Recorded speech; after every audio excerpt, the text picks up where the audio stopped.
નમસ્કાર મિત્રો, credit card વિશેની વાત કરવી છે। ઘણા બધા મિત્રો ક્રેડિટ કાર્ડનો ઉપયોગ કરતા હોય છે। જે એને ઉપયોગ કરે છે એના માટે કોઈ ઇસ્યુ નથી, પણ જે લોકો ઉપયોગ નથી કરતા, જેને બિનજરૂરી ક્રેડિટ કાર્ડ એની પાસે પડ્યું છે, 1 અથવા 2 અથવા 3, ઘણા લોકો ક્રેડિટ કાર્ડ એની પાસે વધારે સંખ્યામાં હોય છે। જો જરૂર ન હોય તો એને બંધ કરાવી દેવા, કારણ કે એમાં ચાર્જ લાગતો હોય છે। મારી પાસે 1.5 વર્ષ પહેલાં બેંકમાંથી ફોન આવ્યો અને એ બેને મને એવું કીધું કે ભાઈ તમને આ વસ્તુ ખરીદો તો તમારે આમાં એટલો બેનિફિટ મળે ને આમ મળે તેમ મળે ને આપણે લઈ લીધું ક્રેડિટ કાર્ડ। પછી મારાથી ઘરે ક્યાંક મુકાઈ ગયું ને ખોવાઈ ગયું। તે 1.5 વર્ષના અંતે આજે એક બેંકવાળા ભાઈ આવ્યા ઓફિસ ઉપર, તો એને મેં વાત કરી કે ભાઈ મારે મેસેજ ક્યારેક ક્યારેક ક્રેડિટના આવે છે કે તમારામાં 70,000 ક્રેડિટ ને 20,000 ક્રેડિટ ને 2,000 ક્રેડિટ ને આવા મેસેજ પડે, તો એનું કારણ શું? હું ઉપયોગ તો કરતો નથી।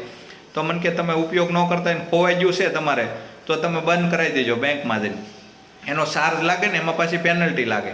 એટલે મેં કીધું વાંધો નહીં, અને બેંકમાં જઈને મેં બંધ કરાવવા માટેની પ્રોસેસ હાથ ધરી। તો એમાં મારા આપણા મોબાઈલમાંથી જ બંધ થઈ જાય।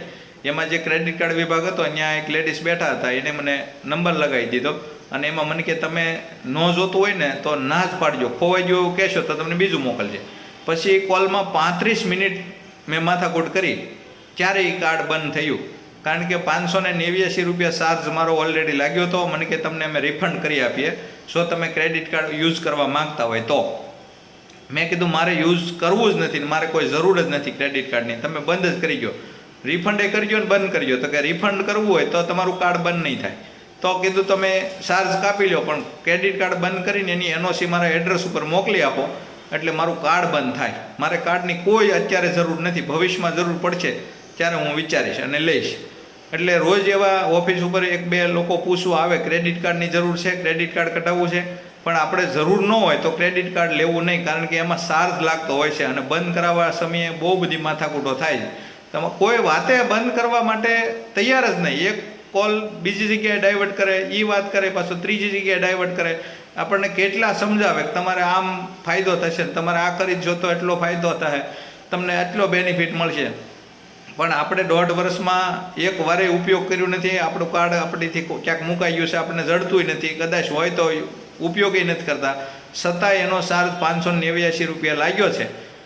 તો હજી ચાલુ રાખીએ તો એ દર વર્ષે એનો જે ચાર્જ લાગતો હોય તો લાગ્યા જ કરે, ન ભરો તો પછી એની પેનલ્ટી લાગતી હોય। એટલે જે લોકો પાસે બિનજરૂરી ક્રેડિટ કાર્ડ છે એ તાત્કાલિક બંધ કરાવી દેવા। જેને યુઝ જ નથી કરવો તો એ કાર્ડનું કોઈ મહત્વ જ નથી, યુઝ કરતા હોય એના માટે બેટર છે, બાકી જે નથી યુઝ કરતા એને ક્રેડિટ કાર્ડની કોઈ જરૂરત નથી અને લેવું પણ નહીં।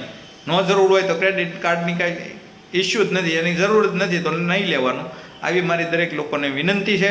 કારણ કે ક્રેડિટ કાર્ડ બંધ કરાવવા સમયે બહુ બધી એ લોકો લપ કરે અને કોઈ વાતે બંધ કરવા માટે તૈયાર જ ન થાય। એટલે ખાસ દરેક મિત્રોને મારી વિનંતી, ક્રેડિટ કાર્ડની જરૂર ન હોય તો ક્રેડિટ કાર્ડ લેવું નહીં, અને જો લીધેલું હોય અને યુઝ ન કરતા હોય તો એને બંધ કરાવી દેવું। ધન્યવાદ।